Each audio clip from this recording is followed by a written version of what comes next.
Matthieu chapitre 6, nous commençons au verset 1er.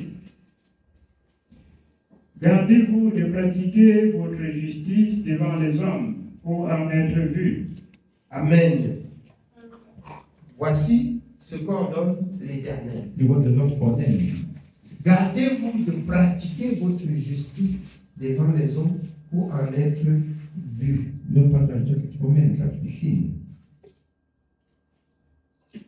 Vous vous interrogez encore.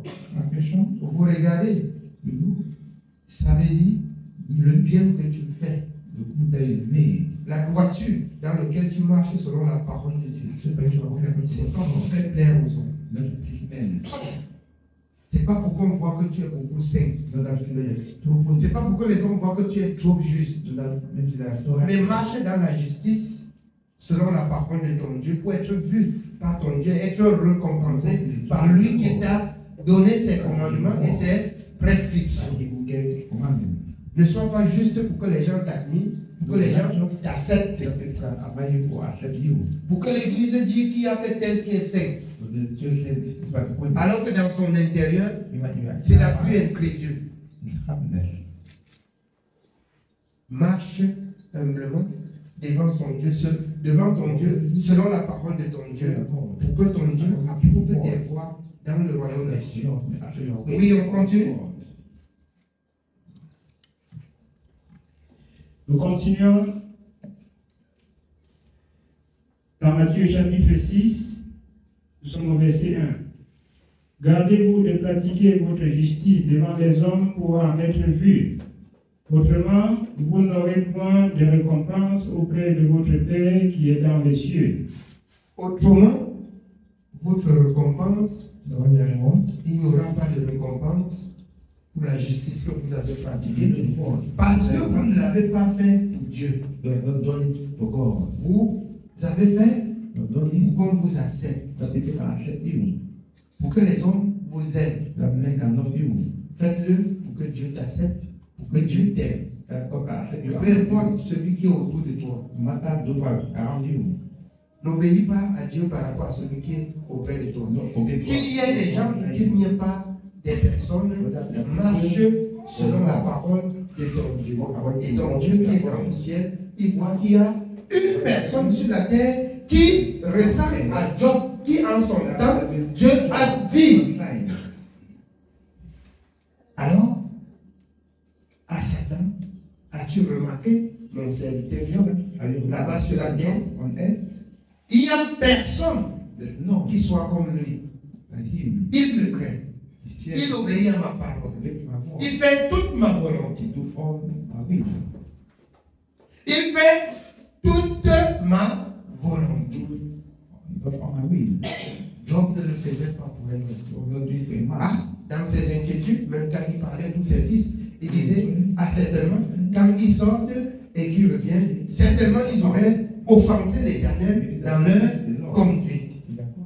Or, le regard de Job n'était que sur l'Éternel. Il craignait Dieu et il se détournait du mal. Crains Dieu et détourne-toi du mal. Pas pour être vu des personnes, mais pour que ton Dieu admis et bénis ta conduite parce que tu marches selon Dieu. Alors, même une toute petite chose que tu peux faire pour ton Dieu, si personne n'a vu, il faut que tu regardes pour voir. Si tout le monde a vu ce que tu as fait pour Dieu, là, tu as déjà ta récompense. Mais si tu le fais, si tu obéis ou tu fais un bien, secrètement avec ton Dieu, c'est lui qui te rend. Ce n'est pas un homme qui te rend. C'est Dieu qui te rend. Amen. Oui, bien, mais on continue. Nous continuons au verset 2. Lors donc que tu fais l'aumône, ne sonne pas de la trompette devant toi comme font les hypocrites dans les synagogues et dans les rues, afin d'être glorifiés par les hommes. Amen. Le Seigneur prend ainsi un exemple sur l'offrande, le monde qu'on fait, qu'on met dans la caisse. Quelqu'un qui a mis le plus gros biais. En partant devant, soit il sort la tête, il laisse ici. Soit il prend, il arrête là, il marche pour que tout le monde y voit. Il arrive à côté du tronc, il veut voir si tout le monde le voit. Il fait comme ça. Pour qu'on voit ce qu'il a mis.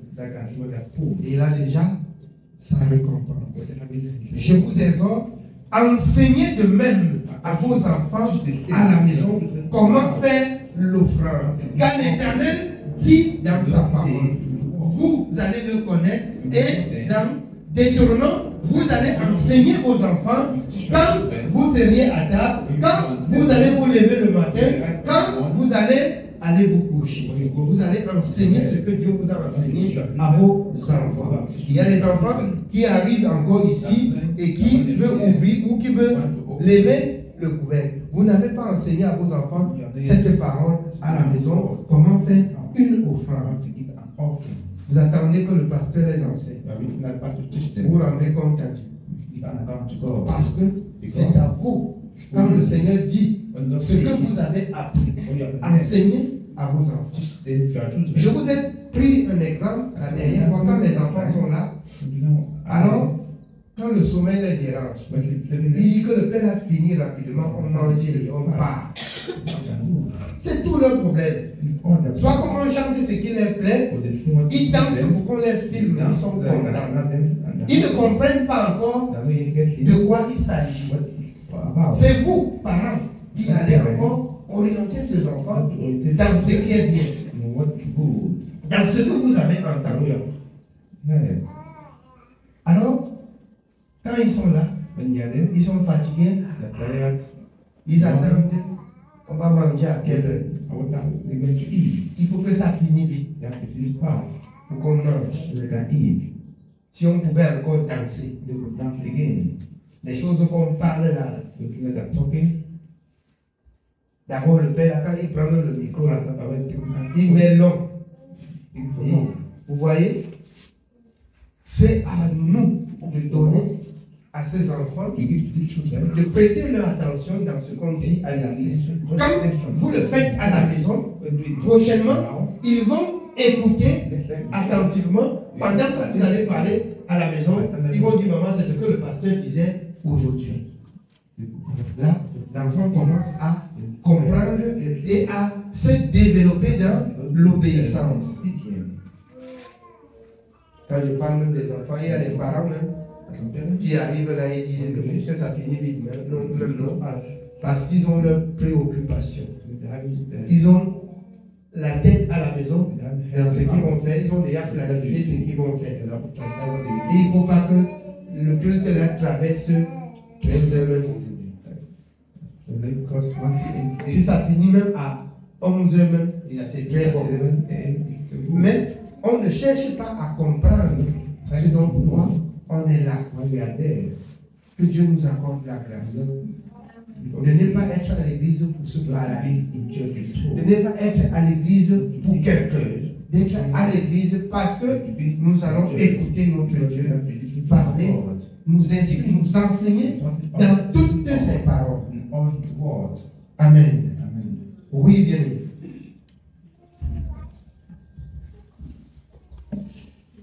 Je vous le dis, en vérité, ils reçoivent leur récompense. Mais quand tu fais l'aumône, que ta main gauche ne sache pas ce que fait ta droite, afin que ton aumône se fasse en secret, et ton Père qui voit dans le secret te le rendra. Alors, celui qui est sage même, il dit que ta main gauche ne voit pas ce que la droite fait. Amen. Celui qui est sage et qui depuis la maison, il arrange son offrande et met là. Vous n'avez pas accompli cette parole même dans la maison de Dieu. Parce que ta main gauche voit déjà quand le porte-monnaie partage. C'est pas ça. Je voudrais que vous mettiez encore plus profondément cette parole en pratique. Quand ton porte-monnaie tient celui-ci pour retirer là-bas, ta main gauche allait à la droite, et il attire ton attention sur ceux qui sont autour de toi. Pour que ça ne les scandalise pas sur ce que tu as donné. Car chacun donne selon ce qu'il a. Toi, tu peux donner beaucoup, tu peux attrister celui qui n'a que son petit, ses petits 2 pièces comme cette femme à Jérusalem. Amen.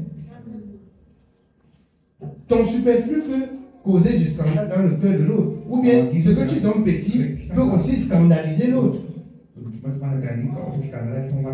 Parce qu'on voit une grande personne comme ça et on voit ce qui met, même les enfants rient. Ils ne savent pas qu'une grande personne là, il est grand comme ça, mais ça chauffe dans les poches. Amen. Que le Seigneur nous apporte la grâce de mettre en pratique cette parole. On n'arrive pas à l'église avant de prendre le temps pour fouiller les porte-monnaies. Et celui qui est même sage peut même aller derrière, prendre, il vient là, tranquillement, il le met. Il est sorti du milieu et il fait son offrande tranquillement. Veillez, comme Samuel, afin qu'aucune des paroles de l'Éternel à votre niveau ne soit tombée. Parce que vous négligez, disant que c'est rien. Vous prenez ça comme rien, mais Dieu tient compte jusqu'au moins de virgule de sa parole dans sa maison. Dieu tient compte. Amen. Oui, bien aimé, on continue. Nous continuons au verset 5. Lorsque vous priez, ne soyez pas comme les hypocrites qui aiment à prier debout dans les synagogues et au coin des rues pour être vus des hommes. Je vous le dis, en vérité, ils reçoivent leur récompense. Mais quand tu pries, entre dans ta chambre, ferme ta porte et prie ton Père qui est dans le lieu secret. Et ton Père qui voit dans le secret te le rendra. Amen. Je nous ai souvent exhorté à ce sujet. Lorsque vous cumulez des choses pour attendre le samedi quand on va prier, pour faire des longues prières sans sens, quand vous avez des préoccupations, vraiment des préoccupations, bien aimé, ce n'est pas à l'église que vous entrez en communion avec votre Dieu. Étant chez vous, prenez le temps pour ne pas venir à l'église, faire des longues prières et raconter n'importe quoi. Prenez le temps, même si c'est une journée, entrez dans votre chambre, fermez la porte sur vous et causez avec votre Dieu. Dites-lui ce qui vous préoccupe. Souvent, on va venir là, on vient à l'église le samedi qu'on va prier. On chuchote. Quand on arrive sur ce dont Dieu demande qu'on recommande, on lève la voix. Si vous avez, bien aimé, quelque chose à présenter particulièrement à votre Dieu, entrez dans votre chambre, causez avec votre Dieu. C'est quand c'est un péché que dans 2 Chroniques 20, il dit confiez-vous à l'Éternel et à son serviteur, dont vous pouvez aussi alors vous approcher. Ou si c'est quelque chose que vous n'avez pas, alors peur de la multitude et que vous allez aussi confesser en pleine assemblée. Ce n'est pas un problème. Mais le résumé, plus de ce que nous faisons le samedi, c'est aussi de porter l'assemblée, de porter le peuple, de présenter à l'Éternel même son œuvre. Ce n'est pas pour nos vies quotidiennes. Oh Seigneur, souviens-toi de mes enfants. Oh Seigneur, souviens-toi de mon travail. Oh Seigneur, souviens-toi de ma famille. Il ne te connaît pas. Alors, de ce sujet, nécessite de prendre le temps pour toi-même dans ta maison et d'être sérieux devant ton Dieu. Je prends un exemple pour que vous compreniez de quoi il s'agit. On pense qu'à force de prier, quand c'est à l'église, Dieu va exaucer plus. L'Éternel qui a fait les cieux et la terre, il est omniscient et omnipotent. Il est partout et en tous ceux qui le craignent.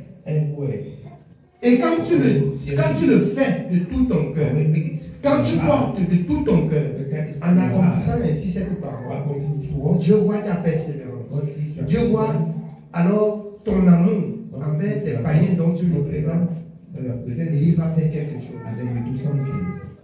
À l'église, on oublie au juste ce qu'il faut recommander à Dieu. Parce qu'il faut qu'on recommande, on prend la biographie de nos familles charnelles, de notre travail. On dit à Dieu qu'on n'est pas marié. On dit à Dieu qu'on n'a pas le travail. On dit à... C'est pas le temps là. C'est pas ce temps. Quand vous avez des choses concrètes. Amen. Je ne voudrais pas dire que ce sont des choses qu'on ne doit pas prier à l'église. Non, il n'y a pas les prières de l'église. Mais je voudrais nous exhorter en ce qui concerne le temps de racheter. Parce que vous le faites. Mais si on dit qu'on dort ici pour que chacun verse tout son panier, ça serait encore un autre murmure. Si nous disons que nous devions passer tout ce temps, ou voire même tout ce samedi pour arriver le matin, ou tout le vendredi pour arriver le matin pour prier, pour que chacun vide son panier. C'est pas ce que j'ai dit. Il y a vos maris qui vont vous chasser du mariage. Il y a vos problèmes que vous allez résoudre quand vous craignez. Mais je vous dis, pour celui qui craint véritablement Dieu, son mari n'aura pas le pouvoir de le chasser en mariage. Parce que ce sont vos caractères. Vos problèmes seront résolus par Dieu. Parce que Dieu prend la mesure de tout cela. Je dis parce que vous avez présenté le désir dans vos cœurs d'avoir dans vos cœurs à dire à Dieu. Et ce n'est pas à ma capacité d'interrompre ce que vous allez dire à Dieu. Mais je vous exhorte. Amen. Je vous exhorte plus ce qui vous tient à cœur. Pour que vous ayez tout le temps. Même de passer toute une journée à pleurer. Et qu'à la fin de la journée, vous dites à Dieu, voilà pourquoi je pleure. Parce que tu viens ici le faire. Avec ton temps que tu prends pour toute la journée, tu mettras les autres mal à l'aise qui vont murmurer. Ce qui ne serait pas pour toi quelque chose de bien. Voilà ce que je dis. Amen. Parce que lorsque tu portes ta prière devant Dieu, une seule personne, celui qui est autour de toi murmure. Peut-être que vous pensez que je parle de ça pour moi-même. Si quelqu'un murmure même seulement, ce n'est plus agréable à Dieu. Ce n'est plus agréable. Alors que tu as tout le temps. Or, à la maison, ou pas à la maison, tu n'as pas le temps. Tu arrives à la maison, ton travail t'occupe, ce que tu as fait, ta maison t'occupe, tu n'as même pas le temps. On parle aux païens qui n'ont même pas le temps de prier à la maison. Le temps de prière seulement c'est à l'église. C'est une honte pour nous. C'est une honte pour nous. Si nous avons tout le temps de présenter à Dieu ce qui nous tient à cœur à la maison, je vous dis, nous allons nous sentir libres. On prie 1 an, Dieu n'exauce pas. On prie 2 ans, Dieu n'exauce pas. 3e année, on prie sur la même chose. Nous n'avons pas cru au Dieu de Baal. Nous n'avons pas cru au Dieu de Baal. Nous avons cru au Dieu créateur. Nous avons cru au Dieu d'Élie. Nous avons cru au Dieu des prophètes. Qui aussi exauce à la prière. Qui aussi n'exauce pas les pécheurs. Je vous dis, si tu pries 1 mois, 2 mois, 3 mois, 1 an, 2 ans, 3 ans, c'est la même chose. Il faut réfléchir. Il faut réfléchir. Amen. Il faut réfléchir. Il faut voir ta vie. Oui, bien aimé, on continue. Nous continuons au verset 7. En priant, ne multipliez pas de vaines paroles comme les païens qui s'imaginent qu'à force de paroles, ils seront exaucés. En priant, quand tu es au milieu du peuple ou quand tu es seul, Ne dis pas des choses, ne multiplie pas des choses seulement pour qu'on dise que tel prie beaucoup. Quand elle commence à prier, il peut prier même toute la journée. Les 20 paroles dont tu multiplies. Dis ce qui est essentiel. Dis ce qui est utile. Dis ce qui te tient à cœur. Parce que d'autres prient, jusque dans la prière, ils font des répétitions des mots pour rechercher d'autres mots qu'ils vont placer. Si je dis ça, c'est parce que j'ai des comptes à rendre à Dieu et que je suis aussi vigilant quand vous priez. Vous multipliez les mots. Et les 20 paroles. Vous faites des répétitions, même des mots. Vous préparez d'autres mots que vous êtes en train de chercher dans votre esprit. Ce qui n'est plus digne. Amen. Oui, bien aimé, on continue. Ne leur ressemblez pas, car votre Père sait de quoi vous avez besoin avant que vous le lui demandiez. Voici donc comment vous devez prier. Notre Père qui est aux cieux, que ton nom soit sanctifié, que ton règne vienne, que ta volonté soit faite sur la terre comme au ciel. Donne-nous aujourd'hui notre pain quotidien. Pardonne-nous nos offenses comme nous aussi nous pardonnons à ceux qui nous ont offensés. Amen. Cette prière, pourquoi le Seigneur enseigne ainsi les disciples? Le Seigneur sait qu'avec le péché, on ne peut pas entrer dans le royaume. Il sait qu'avec la haine, on ne peut pas non plus entrer. C'est des choses préliminaires. Or, ce ne sont pas seulement les seuls sujets de prière que vous avez. Vous avez d'autres préoccupations qui dépassent la nourriture, n'est-ce pas? Vous avez d'autres préoccupations qui dépassent la nourriture. Le règne de l'Éternel qui vient. Vous deviez désirer toujours la présence, être en présence de Dieu. C'est pas ça?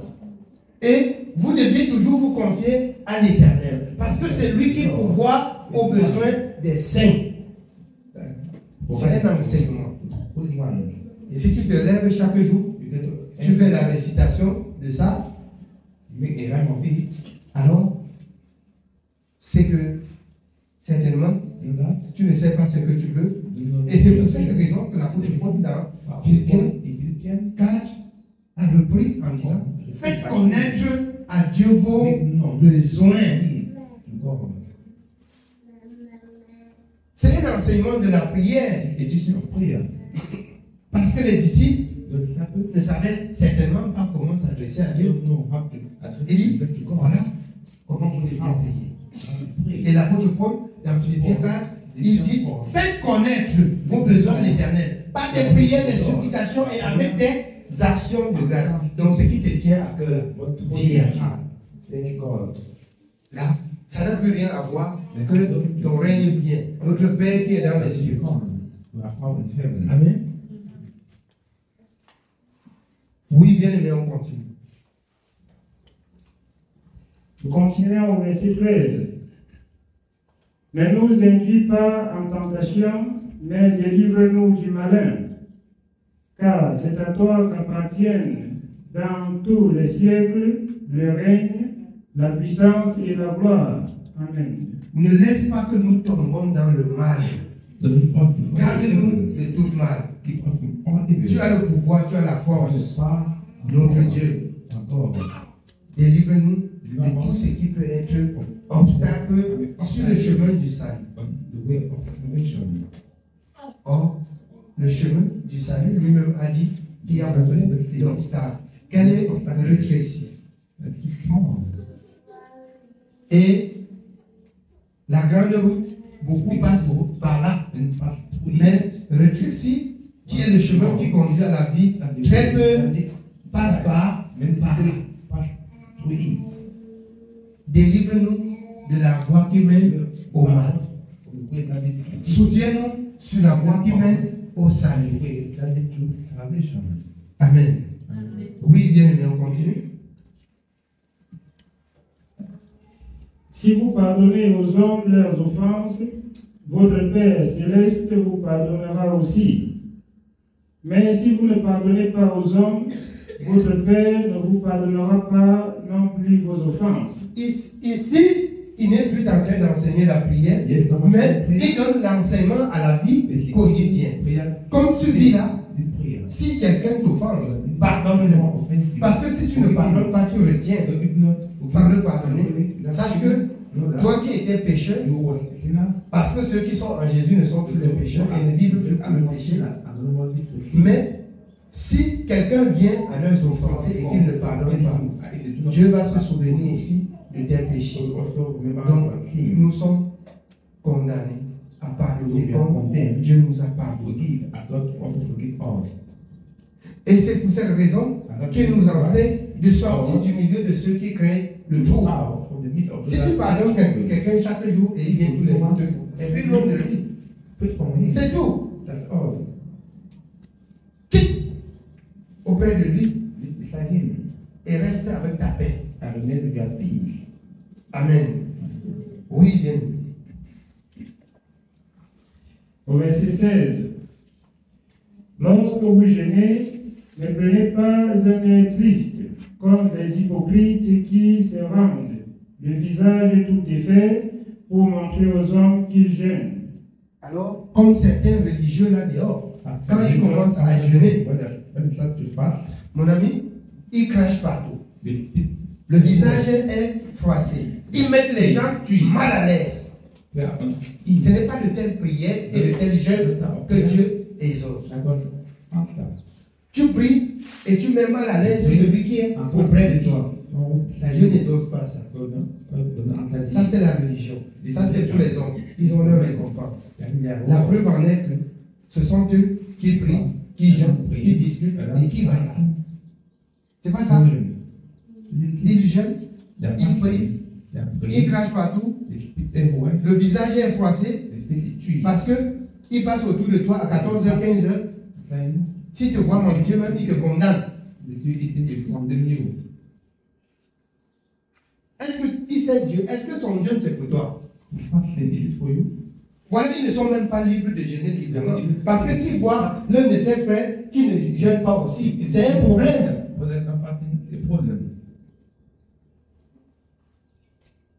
C'est facultatif. Et si tu jeûnes, parfume ta face. Ne mets pas ceux qui sont autour de toi mal à l'aise parce que tu jeûnes. Tu dois au contraire faire comment? On continue. Je vous le dis, en vérité, ils reçoivent leur récompense. Mais quand tu jeûnes, parfume ta tête et lave ton visage, afin de ne pas montrer aux hommes que tu jeûnes, mais à ton Père qui est là dans les lieux secrets, et ton Père qui voit dans les secrets te le rendra. Ne montre pas seulement aux hommes que tu jeûnes, mais jeûne pour une bonne cause. Devant ton Dieu et pour que ton Dieu entende ta voix et qu'il exauce à ta prière. Le jeûne là, c'est faire cette grève de faim devant ton Dieu pour une bonne cause. Tu réclames que Dieu rende justice par rapport à quelque chose. Par rapport à quelque chose. Tu fais cette grève de faim. Dieu dit que l'enfant s'il ne mange pas depuis le matin, pourquoi? C'est pas ça. Quand tu as l'enfant à la maison, il commence à ne pas manger, tu t'inquiètes, il y a un problème. Il doit avoir le malaise. Il doit avoir un problème. Il serait malade. Il y a un problème. Là, tu t'inquiètes et tu cherches la solution. C'est ainsi que quand tu fais cette grève de faim, Dieu voit que tu fais la grève de faim aujourd'hui. Dieu n'agit pas encore. Le lendemain, il voit que tu fais encore cette grève de faim. Dieu commence à dire, mais cet enfant, c'est la faim. Et quand tu jeûnes, tu dois être dans la parole. Jeûner, c'est humilier son âme. C'est s'abaisser devant Dieu. C'est pleurer que Dieu écoute la justice que tu réclames pour agir en ta faveur. Et quand tu continues, plusieurs jours, si du moins, tu es vrai dans ton cœur. If you are true in your heart, Peut-être vous ne connaissez pas ce que c'est que le jeûne. maybe you know what is fasting. Ça crée. They create Je dis ça crée ce désir the desire de ce que Dieu va fixer son regard et agir. Si tu es vrai, si ce que tu le crames, tu es juste. because you are questioning if you are Ça in va righteous, Dieu a agi avec force. react with power. A agi avec force. To react with power.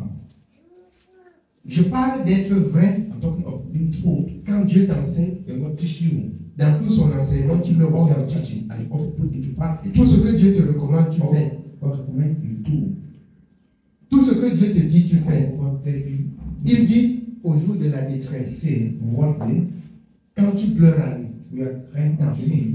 il écoute ta voix.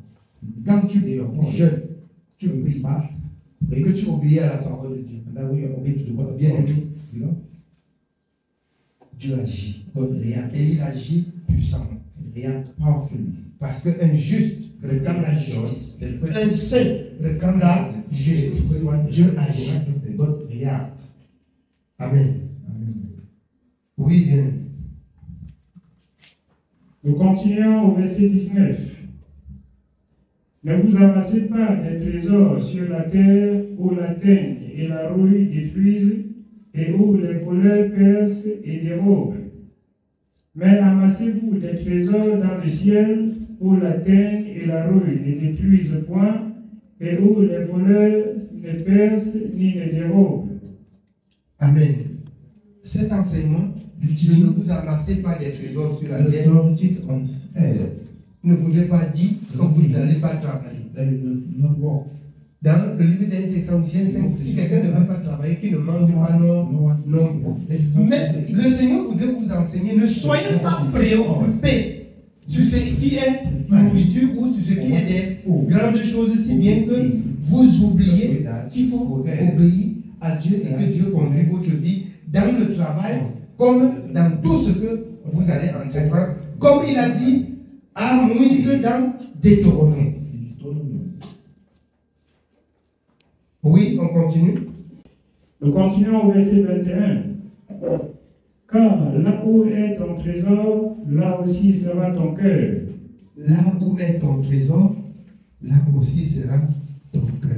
Where your heart will be, there will be your riches. Alors, si la parole de Dieu c'est ton trésor, The word of God, your treasure, ton cœur doit être constamment your heart attaché à la parole. constantly tied to the word. Parce que c'est là ton trésor. There is a treasure. Plusieurs fois, je vous ai pris l'exemple I took example de celui-là qui a of he une voiture is a et que tous ses revenus, c'est cette voiture. that car. Quand il comprend que ça a fait When l'accident, you understand that make accident, il ne demande pas si Dieu a gardé ce qui a été à the l'intérieur. better people know what it's like. Il demande si ça Ah, a endommagé sa voiture. it gets all destroyed. Parce que son cœur est là où est son It's hard. trésor. The word C'est pas ça. it is alive. On ne parle pas seulement de ceux qui ont une voiture, mais aussi de ceux qui sont préoccupés par les biens de ce monde. Ils ont au moins 1000 voitures en route. Il comprend que sa voiture a fait l'accident. Il ne demande pas si ses passagers vont bien. Il demande si l'état de sa voiture, c'est comment. Only after how the state of my car. Il en a plusieurs, mais il demande l'état de la voiture est comment. Of car, how is it? Si les gens meurent là, c'est pas un If you problème. die, there's no problem. Le problème, c'est l'assurance qui va pour dédommager. C'est pas un problème. The insurance, Il oublie que l'assurance a aussi des dommages pour la voiture. you forget that insurance. Mais, puisque la parole de Dieu est la vérité, et selon la vérité, son cœur It's hard. est où est sa richesse. Where it reaches up. Son cœur reste là où il y a sa There's richesse. nowhere it reaches up. Je vais vous dire, I'll tell you, c'est de la même façon. the same way, Pour ceux-là for those qui ont les comptes comme crédit, là, having à l'heure où on crédite account, son compte là, où il sait qu'à telle heure précisément on crédite mon compte. the Même s'il est en train de parler de Dieu, il réfléchit d'abord et voit si au juste son compte est crédité. credit thing, if the account has been credited, Il en est ainsi des salariés de la fin du mois qui savent qu'au drôle le 5, on a déjà fait le virement dans le at compte. least on Si le 5 là, si le 4 était samedi, et le 5 dimanche, il voit que c'est un problème. Il contrôle d'abord le 4 si on a versé. Si ça se dit automatiquement, le 6, première heure, il est obligé. S'il n'y a pas l'argent, vraiment toute la journée là serait triste. Même la parole de Dieu, on oublie de lire. C'est une triste réalité. C'est vrai ce que je vous dis. Mais vous oubliez que si vous vous confiez à l'Éternel, tel que le Seigneur dit dans Psaume 37, confie-toi à l'Éternel. Il n'y a personne qui va retenir ton zèle. Personne. Même si on le tient pour tout le monde. À cause de ce que tu crains Dieu. À cause de ce que tu crains Dieu. On va remettre pour toi. On va remettre ton salut. Voilà. Si on ne le remet pas, ça traverse. Tu dis, Seigneur, voici le pain quotidien. Tu dis que vous priez en jeûnant, en priant. Parce qu'il faut jeûner en priant et que ton jeûne et ta prière soient accompagnés de la parole. C'est quoi ça? Quand tu jeûnes, tu dis, Seigneur, c'est toi qui dis qu'on ne retient pas le salaire du mercenaire. Tu ouvres la parole là, tu mets devant toi, tu lis. C'est toi qui as dit qu'on ne retient pas le salaire des mercenaires. C'est toi qui dis que l'ouvrier mérite son salaire. Le voici dans ton service, ouvrier dans ton champ et travaillant chez les hommes qui ont retenu. Ma plainte s'élève à toi. Et tu restes tranquille. Tu ne t'attends pas à ton employeur, mais tu te plains chez ton Dieu. Et ton Dieu, il a dit, malheur à celui qui vous trouble, quel qu'il soit, il apportera la peine. Il va aller même chez son marabout. Son marabout va lui dire que de tous tes employés que tu retiens le salaire, il y a un. C'est à cause de celui-là que tu as tous les problèmes. Son marabout va lui dire, c'est à cause de celui-là que tu as tous les problèmes. Va et donne le salaire de celui-là pour être en paix. Amen.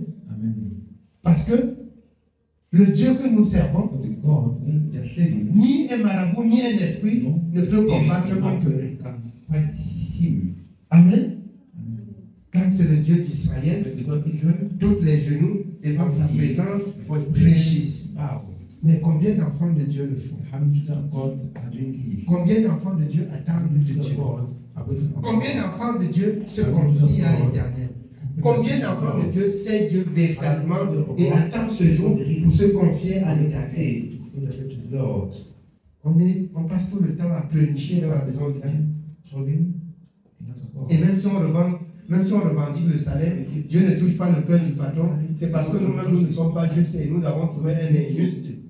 Comment Dieu va-t-il intervenir pour un injuste contre un injuste? Comment cela pourra-t-il se faire? Dieu intervient pour le juste. Amen. Oui, bien aimé, on continue. Nous continuons au verset 22. L'œil est la lampe du corps. Si ton œil est en bon état, tout ton corps sera éclairé. Mais si ton œil est en mauvais état, tout ton corps sera dans les ténèbres. Si donc la lumière qui est en toi est ténèbres, combien seront grandes ces ténèbres? Nul ne peut servir deux maîtres, car ou il haïra l'un et aimera l'autre, ou il s'attachera à l'un et méprisera l'autre. Amen. On ne peut pas servir Dieu et le monde. On ne peut pas servir Dieu et Satan. On ne peut pas faire la volonté de Dieu et faire la volonté des hommes. Ou on fait la volonté de Dieu, ou on fait la volonté des hommes. Ou on fait la volonté de Dieu, ou on fait la volonté de l'ennemi. Nous ne pouvons servir deux maîtres à la fois et attendre être béni par Dieu ou porter ses plaintes vers Dieu. carry your complaint to God. Amen. On continue. Vous ne pouvez servir Dieu et maman. C'est pourquoi je vous dis, ne vous inquiétez pas pour votre vie de ce que vous mangerez, ni pour votre corps de quoi vous serez vêtus. La vie n'est-elle pas plus que la nourriture et le corps plus que les vêtements? Regardez les oiseaux du ciel. Ils ne sèment ni ne moissonnent et ils n'amassent rien dans des greniers. Et votre Père céleste les nourrit. Ne valez-vous pas beaucoup plus qu'eux? Qui de vous, par ses inquiétudes, peut ajouter une coudée à la durée de sa vie? Et pourquoi vous inquiétez au sujet du vêtement? Considérez comment croissent les lits des champs. Ils ne travaillent ni ne filent. Cependant, je vous dis que Salomon même, dans toute sa gloire, n'a pas été vêtu comme l'un d'eux. Si Dieu revêt ainsi l'herbe des champs, qui existe aujourd'hui et qui demain sera jetée au four, ne vous vêtira-t-il pas à plus forte raison, gens de peu de foi? Ne vous inquiétez donc point, et ne dites pas, que mangerons-nous? Que boirons-nous? De quoi serons-nous vêtus? Car toutes ces choses, ce sont les païens qui les recherchent. Votre Père céleste sait que vous en avez besoin. Cherchez premièrement le royaume et la justice de Dieu, et toutes ces choses vous seront données par-dessus. Dieu connaît nos besoins. Cherchez premièrement le royaume et la justice. Parce que dans l'obéissance est attachée la bénédiction. Dans l'obéissance est attachée la force. Dans l'obéissance est attaché le travail. Dans l'obéissance est attaché toutes vos envies. Dans l'obéissance. Toutes nos envies sont attachées dans l'obéissance. Amen. Oui, mais... Ne vous inquiétez donc pas du lendemain, car le lendemain aura soin de lui-même. À chaque jour suffit sa peine. Amen. À chaque jour suffit sa peine. En quelque sorte, obéissons à l'Éternel. C'est vous qui avez chanté. Et j'ai dit qu'à partir de cette chanson, il faut que je leur dise ce qu'ils chantent là. Ce que nous chantons là, c'est que, comme vous dites que Jésus a payé tout cela, vraiment, si vous voulez que Jésus accomplisse cela dans votre vie, comme il a tout payé, obéissez à tout ce qu'il a dit. Et vous verrez la chose s'accomplir. Vous verrez toutes les promesses de Dieu s'accomplir. Amen. Oui, bien-aimé, je crois que le message de votre chanson a été clair. Là, chacun a compris, jusqu'aux enfants que nous avons à la maison, nous avons touché plusieurs angles. Si nous ne veillons pas, pour que tout soit, parce qu'ils sont encore comme sur la loi de l'obéissance. Si quelqu'un est grand, il n'habite plus dans ma vie. Si quelqu'un est grand, il part. Si quelqu'un habite, il va faire ce que Dieu a dit dans sa parole. Amen. Et si nous tenons nos enfants ainsi, dans l'amour, parce que le Seigneur, dans Jacques 3 dit, le fruit de la justice est semé dans la paix par ceux qui recherchent la paix. La justice ne demande pas la violence, on la met en pratique, mais la justice demande l'exhortation et insister. Ça dépend, tout dépend du commencement. Vous ramenez avec la parole, comme vous avez été aussi ramené par la parole. Que le Seigneur nous bénisse.